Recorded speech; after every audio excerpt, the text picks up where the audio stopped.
First of all, I just want to point out that tomorrow at 11:30, I'll be doing a live with Gonzo. So just to sort of give you a warning rather than the notification popping up on your phones or whatever it is, I'll be opening up the live chat. I won't be unfortunately able to do the preview for the FA Cup game with Gio tonight, so we'll talk a bit of FA Cup, we'll talk about strikers, we'll open up the live chat, we'll talk all things West Ham. So that's 11:30 tomorrow, live on this channel. We'll make it all interactive, and probably there'll be an awful lot of silliness later on in the broadcast. Anyway, today, well, really it was just an excuse to tell you that, but I was going to talk about Felipe Anderson possibly going on loan to Fiorentina, which I won't talk about.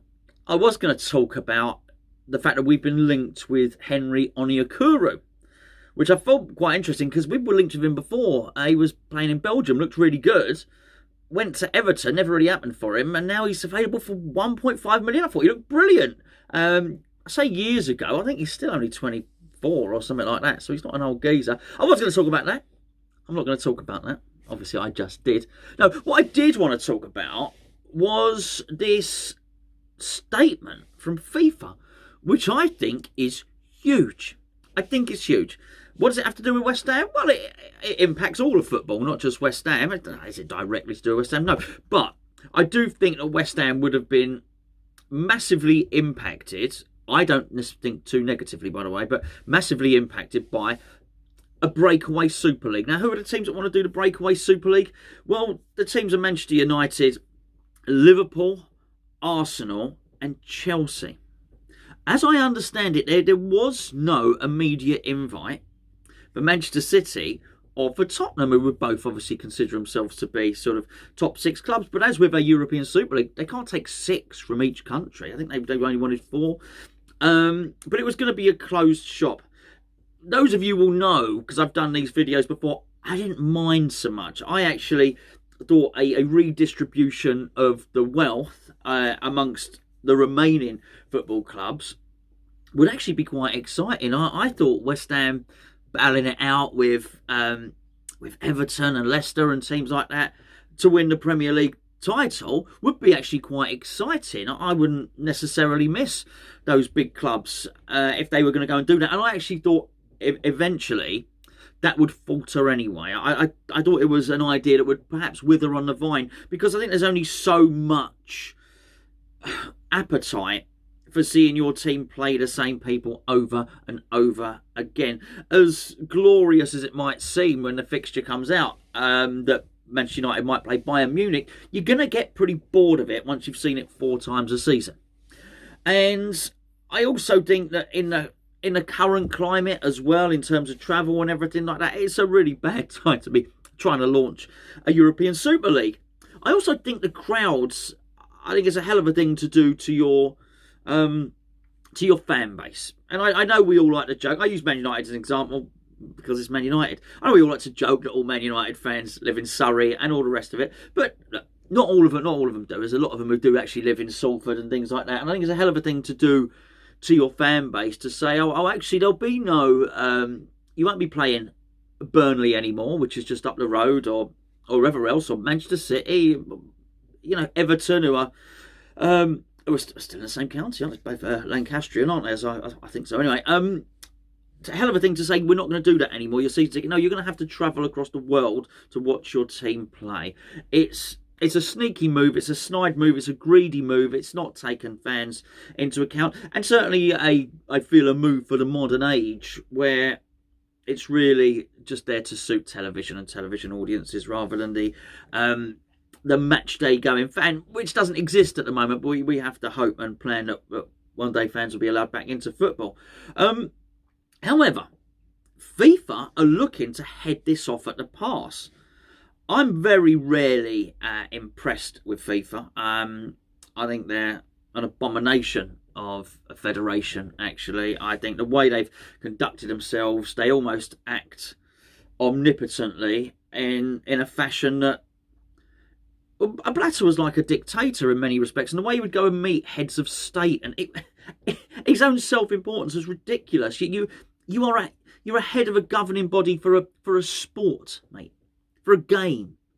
it shouldn't be anyway.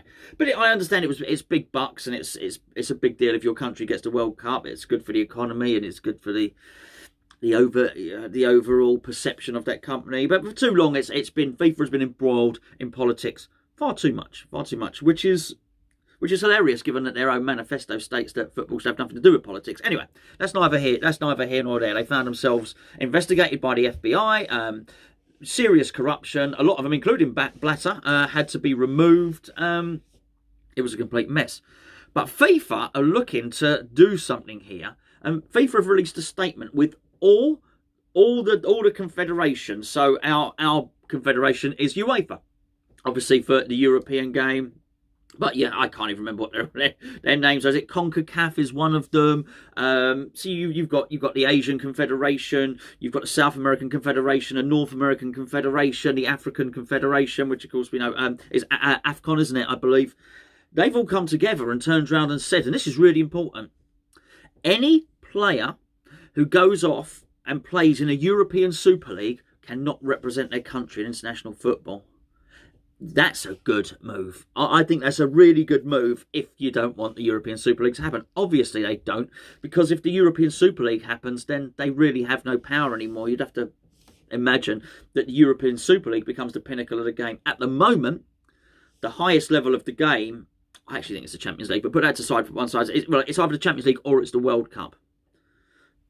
That no longer is the case. This European Super League is where the concentration of all the world's top talent will reside. So to do this, that's very much a shot in the bows, but across the bows. But this is not unprecedented. But I do think the very fact that they've done it means that they've taken the threat seriously. People have been talking about European Super Leagues for a long, long time. The fact that this has happened now, and FIFA and UEFA and all the other federations have decided to come together and make this really bold stance is indication that they're taking this seriously. Now, as I understand it, there were rumours that JP Morgan, great financial hub that is JP Morgan, were going to bankroll this, a serious investment. Now, JP Morgan are not going to bankroll anything that they don't think is economically viable and, let's just say, economically hugely profitable, which is why they've done it. They see profit in it. But this is going to make it really difficult because it gives players a decision to make. So we use Man United as an example. Man United go and I tell you what, let's just do it. Let's use Man United, just Declan Rice as the example because it's the first one that comes to my head. Declan Rice wants to move to Manchester United, but Manchester United are no longer in the Premier League. They are in the European Super League. Declan Rice has got to make a decision. If I go to Manchester United, I'm no longer playing domestic football, but actually my whole reasoning for sort of leaving Ireland and joining England was to play international football. I now no longer play international football. It's a hell of a sacrifice to make, and as much as JP Morgan are going to bankroll it, I still think the Premier League will still have a massive product and will still be healthy, and I still think that maybe you'll find the Premier League do combine forces once again with the FA to make this power base of international football, the England team and the Premier League, and bring them closer together. I still think there's big deals to be done, particularly with the likes of Amazon and Netflix, and obviously the broadcasters that we use now would still be buying this product for billions of pounds. I think as a player, you might go, but you might think, actually, no, I want to win the World Cup and I want to win the Premier League. When I say it's not unprecedented, there are two things. The first one is the World Cricket Series, which ran from 1977 to 1979, and it was launched by media mogul Kerry Packer. Now, just without boring you too much if you're not into your cricket, it was a breakaway. So cricket very much was at the time seen as what they call red ball cricket. Red ball, whites, I was going to say whites, the white kit that you see people play in Test cricket, 5-day cricket. Kerry Packer wanted to make it a little bit more exciting, so he created a World Series, and it made a shortened version of the game. A lot of these things were taken in and are now known as white ball cricket or limited overs cricket. The whites were gone, and everybody had sort of flamboyantly coloured kits. Everybody was given a sort of funky name. And they made a series of franchises. And what they did was they tried to hoover up a lot of the world's best players to come and play in this World Series, the World Cricket Series. It was cricket, but not as we know it. As I say, you look at 2020 cricket now, you would see a lot of comparisons with what Kerry Packer was trying to do. It only ran from 77 to 79, so you have to say it was ultimately unsuccessful. If it had been a success, it would still be running now. There would be no ECB, there would be no white ball cricket, no test cricket. That's not the case. And in fact, you now have the IPL, the Indian Premier League, which is really thriving alongside the main game, but it very much has the backing of the ICC.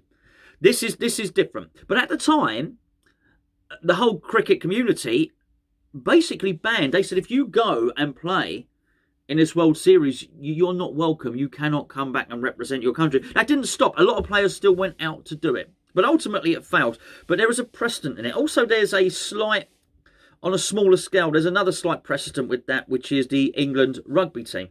So the Rugby Football Union, the RFU, what they want to do is they want to keep the domestic league strong. Football's funny. Football in this country's funny, right? In a lot of the other countries, the national governing body runs football. So it would be the equivalent of, in our country, the FA being in charge. The FA are not the governors in this country. The Premier League. Premier League are king. So it's a little bit different. Rugby is more along the traditional sense. Basically, the international game is king, Test rugby is king, and then the RF, and then underwards you got the Premier League. The I think it's the Gallagher Premiership is what it's currently called. Now, what they said was, if you to represent the England team, you have to play in basically the English Premier League. That's where you have to play. So if you were to go off to France, we've had some really good players go off and play in France, by the way. And some of them have... Johnny Wilkinson went out to play in France, for example. But we've had some really good players that have gone out to play over there, and they've not been able to qualify for the RFU, for the England rugby team. And I just think that it sends a message. And what it's done is, whenever a player is thinking of going out there, and we had one recently with a guy called Chris Ashton, who was a good player, a good winger, and he was very much told he was considering moving out to France, and he was very much told, if you go to France, you will not play for England again. And that's just one story without boring you with all of them, particularly if you're not into your rugby. This is a similar thing that's happening here. This is FIFA saying, you're not doing this, but it's collectively. It's not just the RFU, it's collectively, the game itself, saying we absolutely reject this proposal. And I think what it shows is, legally they can't stop it. If Manchester United and Arsenal and everybody else I mentioned want to go and form this European Super League, there's nothing that legally FIFA can do about it. But what they are saying is, all right, you may be able to do that, but we as FIFA still run the World Cup. We still run the European Championships. The African Nations Cup is still under the FIFA umbrella. Champions League really is still under the FIFA umbrella, albeit UEFA. What they're saying is, you as an individual player, whilst we can't punish the clubs, whilst we can't restrain the clubs and keep them with a ball and chain tied to their domestic leagues, the clubs can go. But they're looking a bit slightly outside the box and thinking, actually, what we will do is we will control the players. And what they probably will do, and I've not seen... I've read a very, very small statement. And the statement is political talk in many respects. That the universal principles of sporting merit, solidarity, promotion and relegation, as a subsidiary, are the foundation of football pyramid that ensures football's global success, and as such enshrined in the FIFA and Confederation statute. Oh yeah, I mean it's... yeah, sounds good. Very wordy, that statement, but I think what they're saying is, I understand it, they don't want to close shop. They're saying relegation is important. Now, I do think that's slightly hypocritical, by the way, because what they've done in the financial fair play have actually stopped anybody being ambitious and breaking into the top level teams. You can't go and buy, I don't know, pick a team. Sheffield Wednesday, Sleeping Giant, Sheffield Wednesday. You can't go, if you're a multi-billionaire, what's his name, Jeff Bezos at Amazon, can't buy Sheffield Wednesday and turn them into Chelsea anymore because he would be breaching financial fair play rules. So it's quite funny that they've not been the custodians of sporting fairness. I feel they've actually tried to make those top clubs a closed shop where no one can challenge them, and I think in many respects they've reaped what they sow. I also believe in the fact of, this is another odd season to do it, and you look at it, and I hope they do. Look, I hope West Ham win the Premier League. We won't. Who do I want to win the Premier League next? Well, looking at the Premier League now, Leicester up there again. That would be quite good, wouldn't it? I think it's quite good for football if Leicester were to win that again. Would be absolutely magnificent, actually. This is it. All happens again. This is the big clubs looking at it, thinking, "Oh no, we don't want this. We don't want these little plebs winning it. We don't want these young upstarts coming up and upsetting the apple cart." So I do believe that what FIFA are doing, I understand what they're doing, and I think it's actually right, but I think they need to probably expand it. As I was saying, this is only a short statement. I think what you'll probably find is not only they need to be a little bit harsher on this. The thing is, they say not only do you not get to represent your country if you go overseas and you play in this league, they need to go one further. One further is to say, if you were to go and you go and play in this European Super League, even if you return and you transfer back, you will not be able to qualify for your national team for another 2 years or something like that. They need to make it so it's nigh on impossible, almost like cricket made it impossible. Cricket for a long time had people, you could basically come, you could Kevin Peterson be a great example. Kevin Peterson is South African. He can go and play for England. All right, slightly different actually, because Kevin Peterson's mum is English, was from Nottingham, but there are other examples of that. People who aren't English and so on and so forth. And everyone got a bit peed off of it, particularly like the Samoans and the Fijians who are producing these wonderful rugby players. They were going and representing everybody. England were guilty of it. Wales were guilty of it. The All Blacks certainly. Australia. Basically, people were plundering these islands of these wonderful, talented rugby players, and they never really got a chance to actually develop their own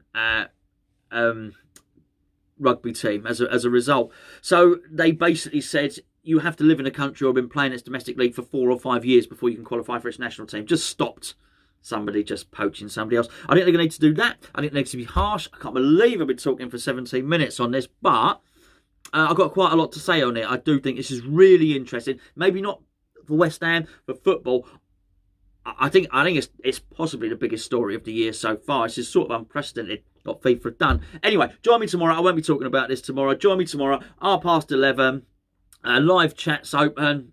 Get your whatever. Call an early lunch. Do whatever. Skive off work. Don't do any of those things. Please do not. Please don't get in trouble at work. On my account. I look forward to seeing you tomorrow.